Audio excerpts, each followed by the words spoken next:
Lides, senhores senadores, companheiros e companheiras. Senhor presidente, eu também não poderia, em vindo aqui na tribuna, dia 13 de maio, e apesar de já ter registrado brevemente, enquanto conduzia os trabalhos dessa casa na tarde de hoje, mas não poderia, nesse momento, também de citar a importância dessa data, 13 de maio de 2013, data em que comemoramos os 125 anos da Lei Áurea, a lei que trouxe a abolição dos escravos em nosso país.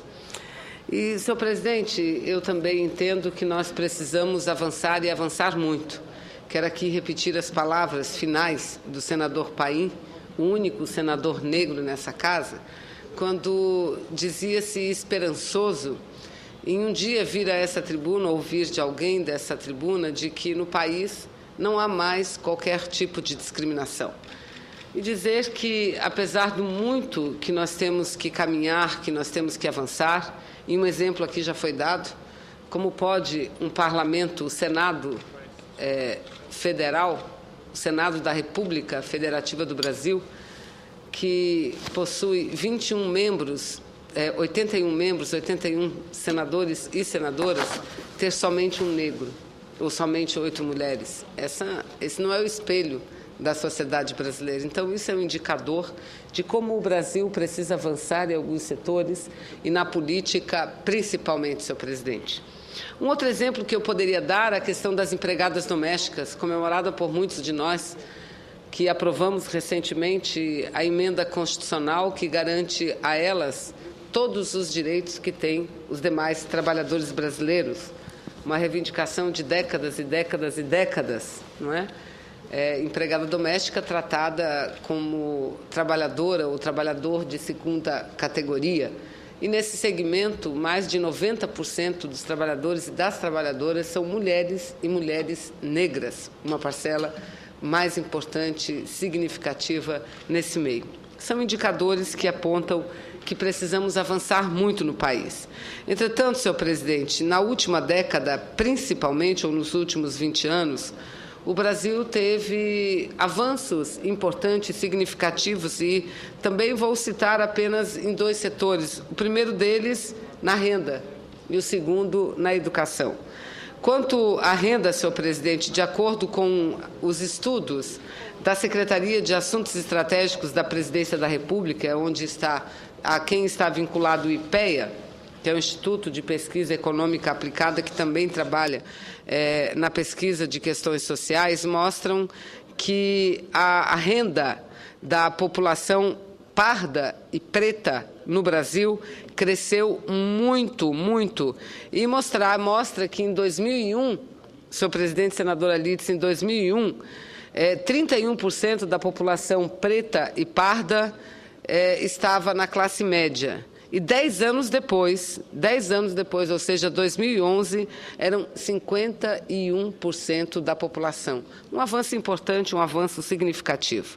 Na área da educação também os dados são extremamente positivos.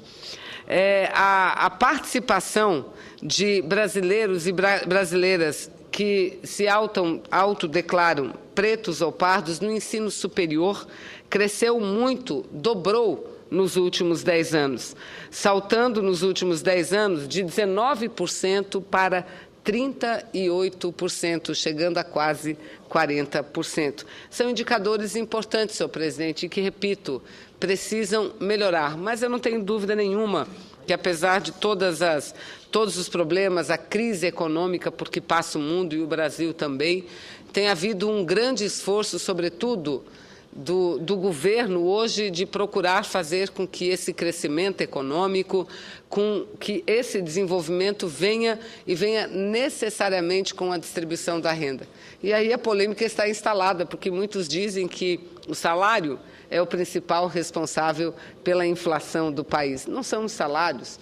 Os dados mostram que se há um segmento responsável pela inflação, esse segmento é da alimentação, e que não está sujeito a qualquer regra ou a qualquer decisão da área econômica. Está sujeito, sim, a questões climáticas. Vossa Excelência, que vem de um Estado eminentemente produtor, sabe perfeitamente disso, não é? Então, creio que a política que nós aprovamos no Senado de valorização do salário mínimo, de aumento do poder aquisitivo dos mais humildes desse país, a política de distribuição de renda, da renda mínima, o Brasil carinhoso, enfim, um conjunto de medidas sociais. Agora mesmo, o MEC anunciou a concessão de mais um programa social para jovens estudantes brasileiros cuja renda familiar mensal não ultrapasse a R$ 1.500.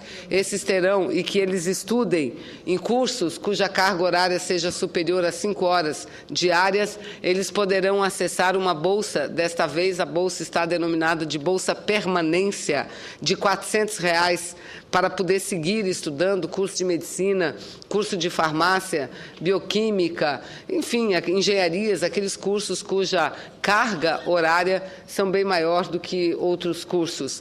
E essa R$ 400 é a Bolsa Permanência para o conjunto dos estudantes, que, repito, além do critério de renda, tem que também estar inserido nas cotas, não só a cota de negros, mas também cota social, daqueles que estudaram em escolas públicas. E quando forem índios ou negros que vivem em quilombolas, a Bolsa Permanência aumenta de R$ 400 para R$ 900. Ou seja, então é esse o momento importante que eu quero destacar no nosso país.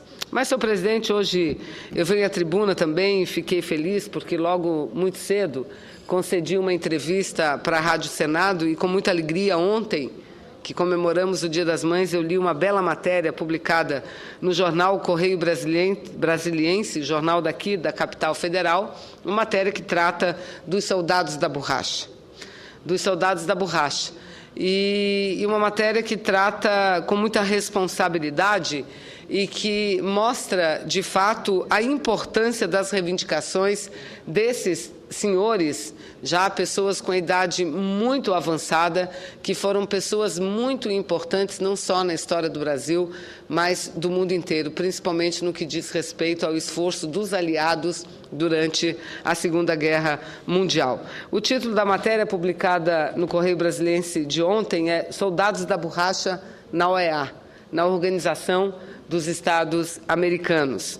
E essa matéria, que foi de autoria dos repórteres Renata Maris e Edson Luiz, ele demonstra o quanto tem sido negativo para esse conjunto dos brasileiros que vivem na Amazônia, na sua grande maioria ainda na Amazônia brasileira, sobretudo nos estados, meu estado querido do Amazonas, nos estados de Rondônia e do Acre, principalmente, tem também aqueles que vivem no Pará, no Amapá, mas grande parte deles vivem nesses 3 estados, Acre, Rondônia e Amazonas. O quanto a paralisia do Congresso Nacional, especialmente da Câmara dos Deputados, tem sido e tem repercutido de forma negativa para os soldados da borracha. Eu aqui me refiro à medida, à PEC, ao projeto de emenda constitucional 556 de 2002, um projeto de emenda constitucional de minha autoria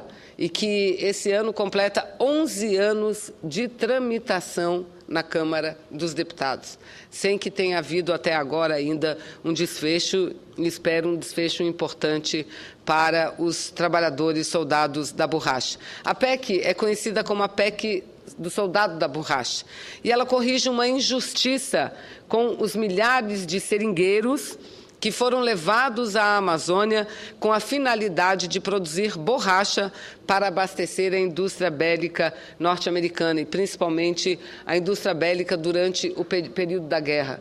Todos sabem que lá, no final do século XIX, 1890, o Brasil tinha na sua pauta de exportação o principal elemento, o látex, a borracha, além de outros produtos oriundos do extrativismo, como castanha e outros, a juta, a malva, mas a borracha era o principal produto. Chegou a representar no Brasil, num determinado momento, 40% das nossas exportações. Somente o estado do Amazonas participava com 25% do total das exportações brasileiras. Não era à toa que, naquele período, naquela época, a cidade de Manaus era conhecida como a Paris dos trópicos. Para a gente, ficaram algumas boas lembranças do passado e alguns monumentos belíssimos, como o Teatro Amazonas. Sem dúvida nenhuma, um dos mais belos teatros que essa nação possui e que todo ele veio de fora, veio da Europa, todo. Não há nada ali, a não ser, obviamente, pau-brasil, a madeira utilizada, mas todo o restante veio da Europa, senhor presidente. Então, aquela foi a herança do período áureo da borracha, como nós conhecemos. Manaus foi a primeira cidade a ter energia elétrica, a ter uma universidade, a ter, enfim, bonde. E com a crise, o deblaque da borracha, porque a Malásia biopirateou, levou embora essa planta que era genuinamente nossa. Não havia em nenhum rincão do mundo, só no Brasil, a Malásia levou, plantou e passou a produzir a borracha de forma mais eficiente que o Brasil. Malásia não estava do lado dos aliados à época, portanto, foi necessário um grande esforço. E o presidente da República, à época, publicou um decreto chamando, haviam 2 decretos, senador Pedro Táxi, o decreto que chamava jovens brasileiros para se alistarem e irem para o fronte de guerra, e o outro decreto que chamava brasileiros para irem, não ao fronte de guerra, mas à Amazônia no esforço da extração da borracha. Inclusive, recursos internacionais chegaram ao Brasil, porque eles eram alistados, eles recebiam proventos, uniformes, colocações, que é como eles chamam até hoje, as colocações dentro dos seringais. E para lá foram e receberam um monte de promessas, entre elas que teriam um tratamento igualitário aos combatentes de guerra. E estima-se, que durante a guerra, 30 mil brasileiros que foram à Amazônia morreram. 30 mil. Não por arma de fogo, não por bomba, mas morreram por malária, morreram picados de cobra, morreram por uma série de adversidade que a floresta proporciona a quem dela não faz parte naturalmente, a quem não conhece nem domina os seus segredos que o homem amazônida domina plenamente. Então, essa proposta, senhor presidente, que eu falo, a PEC 556, de minha autoria, de 2002, iguala a situação dos soldados da borracha em relação aos ex-combatentes de guerra, aos pracinhas. Conceda a parte, senador Táxi, a Vossa Excelência. Senadora Vanessa, quero me associar a Vossa Excelência a esta preocupação, que para os estados do Centro-Oeste, Sudeste e Sul, poucos se lembram dos soldados da borracha. Eu, como procurador da República, quando oficiei nos estados do Acre e Rondônia, vi a grande penúria destes cidadãos brasileiros que lá se encontram. Também na questão previdenciária, né? Estão ali e até hoje não se resolveu a situação previdenciária destes brasileiros que foram para lá nesse chamado esforço de guerra. Parabéns por Vossa Excelência agitar este tema que é de suma importância. Eu é que agradeço e me referi aqui a importante matéria publicada no Correio Brasiliense, que dá conta de uma ida de uma delegação no mês de março agora passado, senador Táxi, uma delegação de soldados da borracha, homens de mais de 80 anos de idade, que foram a Washington para ter um encontro com representantes da Comissão de Direitos Humanos da Organização dos Estados Americanos e para pedir o apoio. Lá estiveram com a ministra de Direitos Humanos, com quem a gente esteve inúmeras vezes, e aqui eu quero destacar que há muitos anos nós negociamos, inclusive, com o poder executivo a aprovação dessa emenda constitucional, para que se faça justiça. E eu digo com muita tristeza, na época em que começamos a luta, eram aproximadamente 16 a 18 mil homens, ex-soldados da borracha, porque nós não podemos confundir o seringueiro com o soldado da borracha.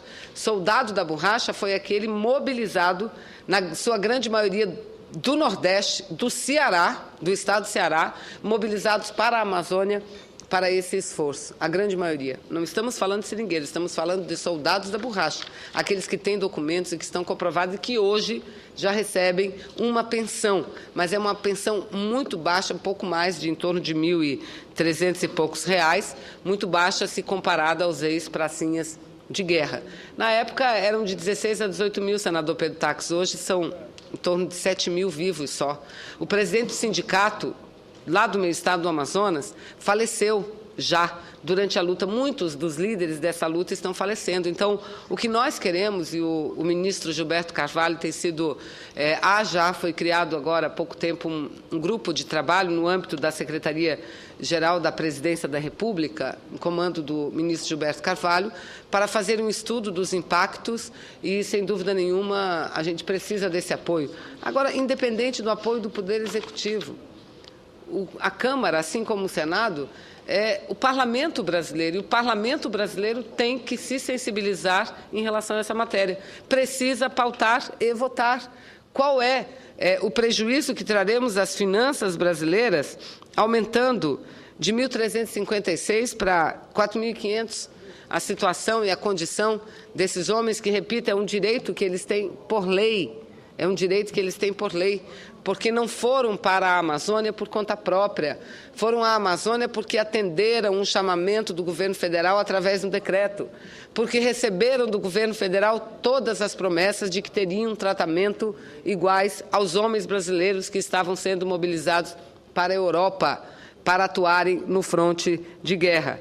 Mas, infelizmente, até agora, eles não conseguiram esse direito. Eu quero aqui, senhor presidente, destacando o fato de que eles todos têm mais de 80 anos de idade hoje, e para dar como exemplo o senhor Josino Pequeno de Melo. O senhor Josino Pequeno de Melo, que é um ex-soldado da borracha, que cortou seringa a sua vida toda, chegou jovem na Amazônia, e mudou para o seringal de Ituxi, no estado do Amazonas. De 1942 até o final da Segunda Guerra, em 1945, ele ensinou aos arigós que chegavam a colher o látex também, a dividir e a defumar a seringa. Com saudosismo, o senhor Josino lembra de detalhes da época, inclusive do sofrimento dos arigós, que era como os nordestinos eram chamados. Durante os anos árduos de trabalho, o senhor Josino foi picado por um mosquito, que desencadeou uma doença rara que persiste até os dias de hoje. O senhor Josino tenta desesperadamente, além do tratamento para a sua doença, que não é barato, a busca por essa justiça, pela aprovação da referida emenda constitucional. A ida, e aqui eu quero ler alguns trechos, o fato de que hoje nós temos em torno de 7 mil ex-combatentes da selva, que eles assim se denominam, vivos, e eles, repito, reivindicam as promessas que lhes foram feitas há 70 anos, para que eles pudessem ir à floresta. Não é fácil, senhor presidente, sair lá do sertão do Nordeste brasileiro para viver numa área completamente diferente.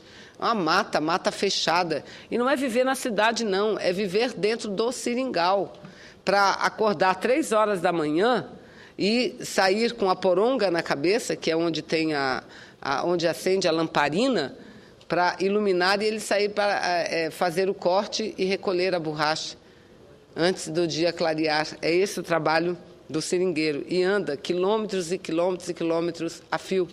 É assim que se dava o trabalho dessas pessoas. Então, eles estiveram, no último mês de março, na OEA. E, nessa reunião que tiveram em Washington, foram com representantes, participaram representantes do Ministério das Relações Exteriores do Brasil e da Secretaria de Direitos Humanos da Presidência da República. E foram lá na busca de apoio para que se cheguem a um acordo. E a principal reivindicação, repito aqui, é a equiparação deles com os ex-combatentes de guerra. E é bom que se diga que, nesse período, nós conseguimos aprovar 2 leis importantes. Uma que reconhece o soldado da borracha, porque determina o Dia Nacional do Soldado da Borracha. E outro é o que inscreve no livro dos heróis da pátria os soldados da borracha. Um projeto de minha autoria, aprovado, sancionado, outro projeto de autoria da deputada Perpétua Almeida, do Estado do Acre, aprovado, sancionado, e também, numa belíssima solenidade, ano passado, foi feita a inscrição dessas pessoas importantes no livro dos heróis da pátria. E eu digo heróis da pátria porque eles foram importantes não só na extração da borracha, mas eles foram importantes também porque, num momento delicado para o mundo, eles ajudaram a ocupar a Amazônia. Veja, Vossa Excelência, senador, lá na nossa região, todos nós, de uma forma ou de outra, estamos entrelaçados com os soldados da borracha. Eu cheguei ao Amazonas muito jovem. Meu pai, com a família, nós fomos morar na cidade de Manaus. Eu nasci no sul do país, no estado de Santa Catarina. Mas minha filha, ela se chama Graziotin, que é meu sobrenome, Bezerra. Bezerra é um sobrenome que vem lá do Nordeste brasileiro, lá do Nordeste, mas que também é um membro da família do meu marido, nordestino, do Ceará, foi para o Amazonas trabalhar como soldado da borracha. E hoje lá estamos nós. Eu com uma filha amazonense que também tem laços e tem sangue não só do povo de lá, dos indígenas, dos migrantes europeus, mas também dos migrantes nordestinos que foram para lá trabalhar como soldados da borracha. Bezerra, talvez seja, ao lado de Silva, um dos sobrenomes mais populares que tem no nosso país e, sobretudo, no Nordeste brasileiro. Então, esse é apenas uma amostragem do quanto essa luta é importante para todos nós. Como essa luta, senador Thaxi, Vossa Excelência tem razão, essa luta dos soldados da borracha é uma luta de todos nós, não somente deles, das suas esposas, das suas famílias, mas é uma luta nossa.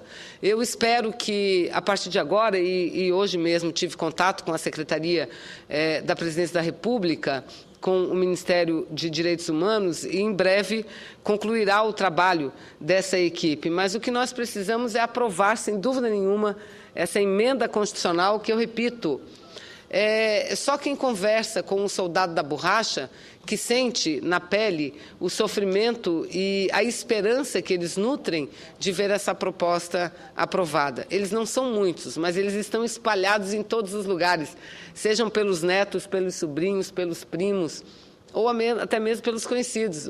São estados, é uma região toda mobilizada a favor desse projeto importante. Então, quero dizer que espero que em breve possa retornar a essa tribuna, senadora Thaídes, para falar da boa notícia do destravamento dessa PEC na Câmara. Só para concluir, dizer que a comissão especial foi formada, já concluiu seus trabalhos e a matéria está pronta para ser votada no plenário da Câmara dos Deputados e, a partir daí, seguir para esta Casa, para o Senado Federal. Meu partido, o PCdoB, tem sido um partido que, em todas as reuniões de líderes, tem colocado essa matéria como prioridade.